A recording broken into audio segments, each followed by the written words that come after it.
দর্শক, আমি এখন অবস্থান করছি টঙ্গীর তুরাগ নদীর তীরে বিশ্ব ইজতেমা ময়দানে। এখানে আজ সকাল থেকে ময়দান প্রস্তুতিতে যোগ দিয়েছেন দেশের বিভিন্ন প্রান্ত থেকে আসা মুসল্লিরা। এই ময়দান প্রস্তুতিতে আমরা দেখেছি যে সকলেই স্বেচ্ছাশ্রমে কাজ করছেন, এবং এখানে যারা ময়দান প্রস্তুতিতে কাজ করছেন তারা কিন্তু দেশের দূর দূরান্ত থেকে এসেছেন। তীব্র শীতকে উপেক্ষা করে তারা ময়দানে কাজ করছেন। বিশেষ করে বয়োজ্যেষ্ঠ থেকে শুরু করে তরুণেরা কিন্তু এখানে ময়দান প্রস্তুতিতে যোগ দিয়েছেন। আমরা দেখেছি গত কিছুদিন ধরেই কিন্তু এই ময়দান প্রস্তুতিতে তরুণ সমাজ এবং বয়োজ্যেষ্ঠরা কাজ করছেন, এবং বিশেষ করে সেনাবাহিনীর সদস্যরা তারা কিন্তু এখানে যে তুরাগ নদ রয়েছে সেই তুরাগ নদীর উপরে একটি টেম্পোরারি একটি ব্রিজ তৈরি করছেন। যে ব্রিজের কারণে এখানে যে মুসল্লিরা তারা আসবেন এখানে বিশ্ব ইজতেমা ময়দান, তারা কিন্তু এই ব্রিজ দিয়ে চলাচল করবেন। আপনি একটু আমি দেখানোর চেষ্টা করবো, আমার পিছনে সেই ব্রিজটি রয়েছে, আপনাদেরকে একটু দেখানোর চেষ্টা করবো যে ব্রিজটি দিয়ে আসলে এখানে বেশ কয়েকটি ব্রিজ তারা তৈরি করেছেন সেনাবাহিনীর সদস্যরা।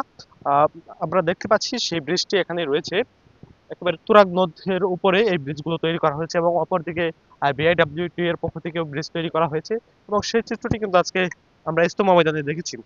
গত কিছুদিন ধরে এই ইজতেমা ময়দানে কিন্তু আসলে সেনা সদস্য, বিশেষ করে যারা এখানে ইঞ্জিনিয়ারিং এর দায়িত্বে রয়েছেন সেনাবাহিনীর, তারা এখানে কাজ করছেন। এবং অন্যদিকে আমরা দেখেছি আইন শৃঙ্খলা বাহিনীর তথা গাজীপুর মেট্রোপলিটন পুলিশ এবং র্যাপিড অ্যাকশন ব্যাটালিয়ন র্যাবের পক্ষ থেকেও এখানে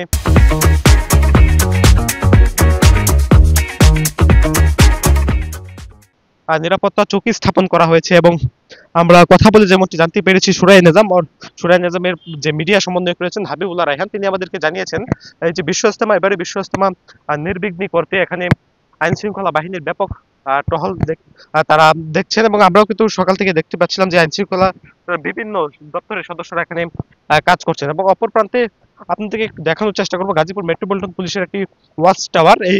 এরকম বিভিন্ন ধরনের ওয়াচ টাওয়ার কিন্তু এখানে স্থাপন করা হয়েছে, বিশেষ করে নিরাপত্তার যেন কোনো প্রকার ঘাটতি না থাকে সেই উপলক্ষে কিন্তু এখানে ওয়াচ টাওয়ার স্থাপন করা হয়েছে। এটি হচ্ছে অজুখানা, টঙ্গীর বিশ্ব ইজতেমা ময়দানের এটি একটি অজুখানা, যে অজুখানাগুলো কিছুক্ষণ আগে পরিষ্কার করা হয়েছে। এবং এই অজুখানাগুলো আসলে প্রতি বছরই এখানে থাকে, এবং এই অজুখানাগুলো মুসল্লিরা এসে তারা কিন্তু পরিষ্কার করে থাকেন। এবং এখানে পানি থাকবে কিছুদিন পরে, আর কিছুদিন পরেই কিন্তু বিশ্ব ইজতেমা শুরু হতে যাচ্ছে। আজকে জানুয়ারি 27 তারিখ, অর্থাৎ বিশ্ব ইজতেমা শুরু হচ্ছে 31 জানুয়ারি থেকে।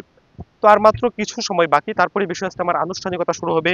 এরপরে আমরা দেখেছি এখানে যে প্রধান মঞ্চ রয়েছে বয়ান মঞ্চ, সেই মঞ্চ কিন্তু তৈরি করা হচ্ছিল। দেখেছি যে বয়োজ্যেষ্ঠ মুসল্লিরা তারা কিন্তু মাথায় টিন নিয়ে, বাঁশ নিয়ে তারা এই মঞ্চ তৈরিতে কাজ করছেন। একটু দেখানোর চেষ্টা করবো যে খিত্তাগুলো এখানে তৈরি করা হয়েছে, জেলার বিভিন্ন প্রান্ত থেকে আসা যে মুসল্লিরা তাদের জন্য এই খিত্তাগুলো তৈরি করা হয়েছে। এবং আমার ঠিক ডান পাশে রয়েছে ফরেন টেন্ট, অর্থাৎ বিদেশি ক্ষেত্রে এখানে বিদেশি যে মুসল্লিরা আসবেন দেশের বিভিন্ন প্রান্ত, বিশ্বের বিভিন্ন প্রান্ত থেকে তারা এখানে অবস্থান করবেন। এবং এর পাশে রয়েছে বেশ কয়েকটি টয়লেট, বাথরুম, গোসলখানা এখানে কিন্তু রয়েছে। এবং তারপরেও বেশ কয়েকটি গোসলখানা, বাথরুম এখানে কিন্তু টেম্পোরারি তৈরি করা হয়েছে। আমরা কথা বলছিলাম সুরাই নিজামের মিডিয়া সমন্বয়ক হাবিবুল্লাহ রায়হানের সঙ্গে।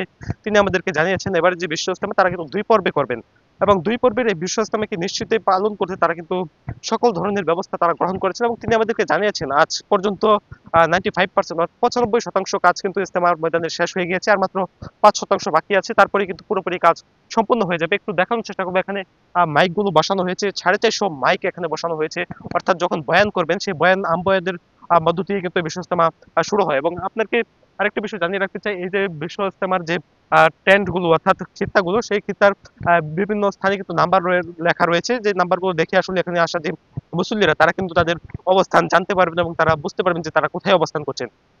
তো গাজীপুরের টঙ্গীর বিশ্ব ইজতেমা ময়দান থেকে এই ছিল আমার কাছে সর্বশেষ। আলসাদি, ইত্তেফাক, গাজীপুর।